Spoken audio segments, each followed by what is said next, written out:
انسان بڑھاپے کی وجہ سے روز بروز کمزور ہوتا جاتا ہے اور اس کا اسلام پر عمل پیرا ہونا مشکل ہوتا جاتا ہے۔ ایسے میں ہم اسلام پر کیسے عمل پیرا رہ سکتے ہیں؟ آپ خود اپنے عمل کے جواب دیں۔ کوئی آدمی کسی دوسرے کے عمل کا جواب دہ نہیں ہے، الا یہ کہ باپ اپنے نابالغ بچوں کا۔ اللہ نے پوچھنا ہے کہ ہم نے آپ کو معصوم بچے دیے تھے، آپ نے ان کو کھانا دیا کہ نہیں دیا؟ کیا آپ نے ان معصوموں کو حرام تو نہیں کھلا دیا؟ یہ آپ سے پوچھا جائے گا۔ معصوم اگر معصوم نہیں ہیں تو پھر وہ خود ذمہ دار ہیں اور آپ ان کے باپ ضرور ہیں، لیکن اپنے عمل کی اولاد خود جواب دہ ہوگی۔ دوسروں کے اسلام کے بارے میں آپ سے نہیں پوچھا جائے گا کہ وہ کیا کرتے ہیں اور کیا نہیں کرتے ہیں، آپ سے یہ پوچھا جائے گا کہ آپ کیا کرتے رہے ہیں، آپ کو اسلام کیسا لگا اور آپ کے علم میں کتنا اسلام آیا اور آپ کے عمل میں کتنا اسلام آیا۔ جب آپ نے اللہ کے حوالے سے کسی بات کو مان لیا اور یقین کے ساتھ مان لیا تو اب وہ بات آپ کے عمل میں کیوں نہیں آئی؟ اسلامی عمل میں ڈھالنے کے لیے دقت تو نہیں ہو رہی؟ اگر کوئی دقت ہو رہی ہے تو آپ اس کے بارے میں سوال کریں۔ سوال یہ ہونا چاہیے کہ اسلام کے بارے میں ہمیں علم ہے اور جب اس کے مطابق ہم عمل کرتے ہیں تو ہمیں یہاں دقت محسوس ہوتی ہے، اس دقت کے بارے میں سوال کیا کریں؟ تو یہ پوچھیں کہ کہاں دقت ہوتی ہے، یہ پوچھیں کہ ترقی اور عروج کے درمیان کہاں رکاوٹ ہوتی ہے، یا کون شخص اسلام کے حوالے سے آپ سے تعاون سے گریز کر رہا ہے۔ جہاں عقیدہ آپ پر گراں گزر رہا ہے وہاں پہ سوال پیدا ہوگا، یعنی جہاں عقیدہ ذرا مشکلات پیدا کر رہا ہے وہاں سوال پیدا ہوگا۔ تو اس لیے یہ سوچنا چاہیے، ورنہ تو آپ نے صرف آنا ہے اور جانا ہے، یہاں انسان نے چند روز رہنا ہے، جیسا مرضی مکان بنا لے یا سامان بنا لے، ان سب کو ایک معین وقت کے بعد چھوڑ چھاڑ کر چلے جانا ہے۔ دنیا نے آپ سے کیا نگاہ بدلنی ہے؟ آپ نے خود اپنے آپ سے نگاہ بدل لینی ہے۔ لوگ کیا نگاہ بدلیں گے؟ آپ خود ہی اپنے مکان سے نگاہ بدل لیں گے اور آپ دنیا سے نگاہ موڑ کر واپس چلے جائیں گے۔ تو کہنے کا مطلب یہ ہے کہ آپ لوگ خود نگاہیں پھیر لیتے ہیں۔ مثلا پہلے آپ ہر وقت بچوں کے ساتھ رہتے ہیں کہ کہیں باہر نکل نہ جائے، ادھر ادھر نہ چلا جائے، مگر پھر آپ ایک دن خود ہی بچوں سے کہتے ہیں کہ جاؤ آپ اپنا کام کرو۔ اب نگاہ کس نے پھیری؟ آپ نے خود ہی پھیری ہے۔ تو نگاہیں بدلنا آپ کا شعبہ ہے کہ پہلے کسی کو آپ اپنا کہتے ہیں اور بعد میں اپنا نہیں کہتے۔ اسی طرح زندگی کے رشتے ہوتے ہیں کہ آپ ان سے بھی نگاہ پھیر لیتے ہیں۔ زندگی کی جو اچیومنٹس ہیں ان کو بھی آپ چھوڑ دیتے ہیں۔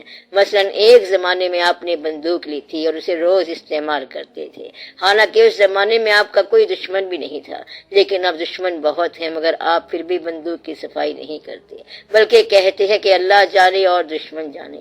کہنے کا مقصد یہ ہے کہ آپ کا مزاج بدل جاتا ہے، تو یہ انسان کی فطرت ہے کہ وہ مزاج بدلتا رہتا ہے۔ اب آپ یہ دیکھیں کہ آپ کے بدلتے ہوئے مزاج میں کبھی کوئی سوال پیدا ہوا؟ اسی طرح ایک شخص نے کسی پیر صاحب سے، کسی شیخ سے رابطہ کیا اور ان کے حکم کے مطابق چلنا شروع کر دیا، مگر اس کو وہ حاصل نہیں ہوا جیسا ہونا چاہیے تھا۔ تو یہاں پر سوال پیدا ہوتا ہے کہ ہم نے پورا آزمایا لیکن وہ بات بنی نہیں، تو اس کی کیا وجہ ہے؟ یہاں پر انسان یہ سوال کرتا ہے۔ ایک آدمی کے پاس ایک درویش نما انسان آیا، وہ اصل میں درویش نہیں تھا لیکن اس کی شکل درویشوں والی تھی، تو وہ اس آدمی سے کہنے لگا کہ میں تمہارے لیے دربار رسالت صلی اللہ علیہ وآلہ وسلم سے ایک پیغام لایا ہوں۔ ماننے والا اس کو صحیح مان گیا کہ اصل پیغام ہے اور وہ اس پیغام پر چل پڑا۔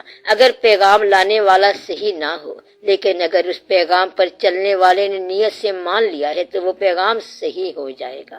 راز یہ ہے، اگر ایک آدمی نے آپ سے یہ کہا کہ آپ روزانہ 5 لال مرچ اللہ کی راہ میں تقسیم کیا کرو، تو اب کہنے والا پتہ نہیں کیسا تھا، لیکن اگر آپ نے یہ کہا کہ اللہ کا حکم ہی ایسا ہے تو آپ کو راز مل جائے گا۔ اب کہنے والے نے جو بھی کہا لیکن ماننے والے نے اگر اس چیز کو سچ مانا ہے تو اس کا ضرور نتیجہ نکلے گا۔ تو سچ کیا ہوا؟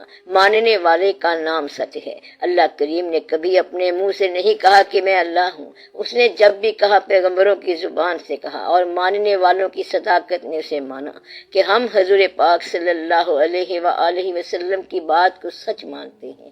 یعنی جب آپ نے فرمایا ہے کہ اللہ ہے تو بس اللہ ہے، کیونکہ اللہ تو آج تک سامنے آیا ہی نہیں۔ ماننے والا کہتا ہے کہ ہمارے ساتھ ہے، ہمارے ساتھ رہتا ہے، باتیں بھی اسی کے ساتھ ہیں، کام بھی اسی کا ہے، ڈر بھی اسی کا ہے، محبت بھی اسی کے ساتھ ہے، سجدہ بھی اسی کا ہے، بغاوت بھی اسی کے ساتھ کر جاتے ہیں۔ اللہ سامنے نہیں آتا لیکن سامنے سے ہٹتا بھی نہیں ہے، یہ سب کا عقیدہ ہے۔ تو اس عقیدے کے اندر جہاں کہیں رکاوٹ ہوتی ہے تو وہاں پر سوال ہوتا ہے کہ یہاں پر کیا ہے اور یہاں کیوں ہے، تاکہ آسانی پیدا ہوتی جائے۔ اس زندگی میں بے شمار لوگ ایسے ہیں جو اللہ کے بارے میں بات سنتے ہیں، سنانے والے کا پتہ نہیں ہوتا اور بات صحیح ہوتی ہے۔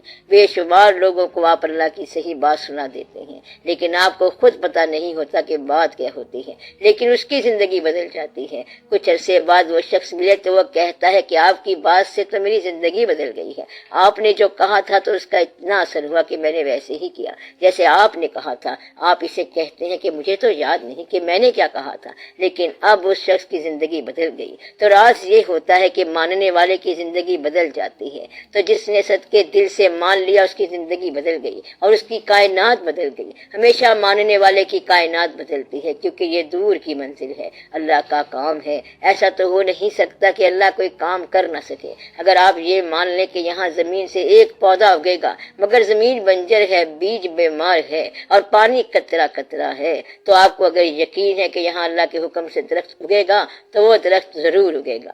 اللہ نے کسی کو جواب دہ نہیں ہونا۔ اللہ کہتا ہے کہ جو چاہے کروں اور جیسے چاہے کروں، یعنی اللہ جو ارادہ کرتا ہے وہ کر لیتا ہے۔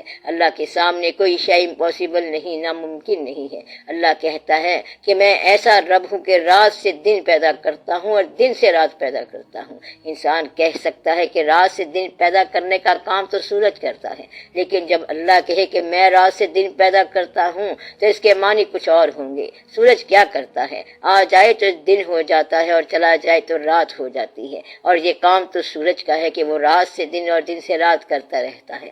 لیکن جب اللہ تعالیٰ فرماتا ہے کہ رات سے دن پیدا کرتا ہوں اور دن سے رات پیدا کرتا ہوں، تو یہ پوری حقیقت ہے اور پوری تشبیہ ہے کہ اللہ خوشی سے غم پیدا کر سکتا ہے اور غم میں سے خوشی پیدا کر سکتا ہے، دکھ میں سکھ پیدا کر سکتا ہے اور سکھ میں سے دکھ پیدا کر سکتا ہے، ہونے سے نہ ہونا پیدا کر سکتا ہے اور نہ ہونے سے ہونا پیدا کر سکتا ہے۔ تو جب اللہ تعالیٰ فرماتے ہیں کہ میں رات سے دن اور دن سے رات پیدا فرماتا ہوں، تو اس کا مطلب یہ بھی ہے کہ دکھ سکھ، غم خوشی، موت، زندگی، ہونا نہ ہونا، اپنا بیگانہ سب ہی اس کا کام ہے۔ سوال پیدا ہوتا ہے کہ جب یہ کام اس کا ہے تو پھر آپ کا کیا کام ہے؟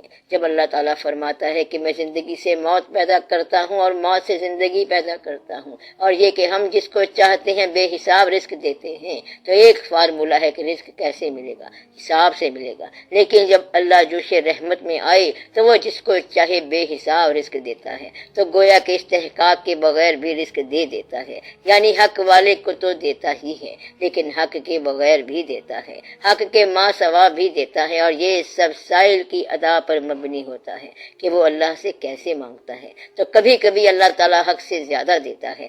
ایسا ہو سکتا ہے کہ آپ نے فقہ نہ پڑھی، عربی نہ پڑھی، حدیث شریف نہ پڑھی، کوئی عبادت بھی نہ کی ہو، لیکن وہ آپ کو اپنا بنا لے، اللہ والا بنا دے، پھر سارے علم مل جاتے ہیں۔ جب اللہ کی مہربانی ہو جائے تو پھر علم ہی علم ہے۔ ایسے بے شمار لوگوں کو بلائتیں ملی ہیں، علم ملا ہے جن کا استحقاق نہیں تھا۔ تو اللہ تعالیٰ کا اپنا ایک مزاج ہے کہ جس کو چاہے جیسا چاہے پیدا کر دے اور جس کو چاہے 70 سال کے کفر کے بعد اسلام میں داخل کر دے۔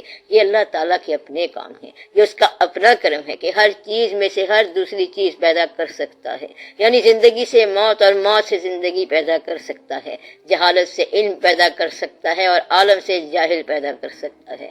آپ کو پتا ہے کہ عالم لوگوں نے بڑی بڑی جہالتیں کی ہیں، اور ایک آدمی اگرچہ ان پڑھ تھا لیکن ایسی بات کر گیا کہ عالم بھی اس پر نثار ہو جائے۔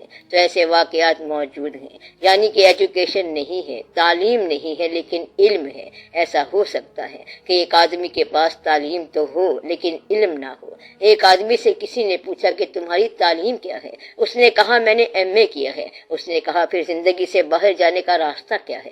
تو اس نے کہا کہ مجھے معلوم نہیں ہے کیونکہ میری کتابوں میں یہ راستہ تھا ہی نہیں۔ اس نے پھر کہا کہ ماں باپ کی عزت کیسے کرتے ہیں؟ تو وہ بولا کہ ماں باپ کا ادب تو کتاب میں لکھا ہی نہیں تھا، کیونکہ میں نے تو اسٹیٹسٹکس پڑھی ہیں، شماریات پڑھی ہیں، اور اس میں تو ماں باپ کا کچھ لکھا ہی نہیں ہے۔ اب وہ بیچارہ MSc بھی کر لے تو اس کو ماں باپ کے ادب کا پتہ نہیں چلے گا، اور یہ پتہ نہیں چلے گا کہ اولاد سے پیار کیسے کرتے ہیں، وعدہ پورا کیسے کرتے ہیں۔ کیلکولیٹر اور کمپیوٹر میں وعدہ پورا کرنے کرنے کے بارے میں کچھ نہیں لکھا ہوتا۔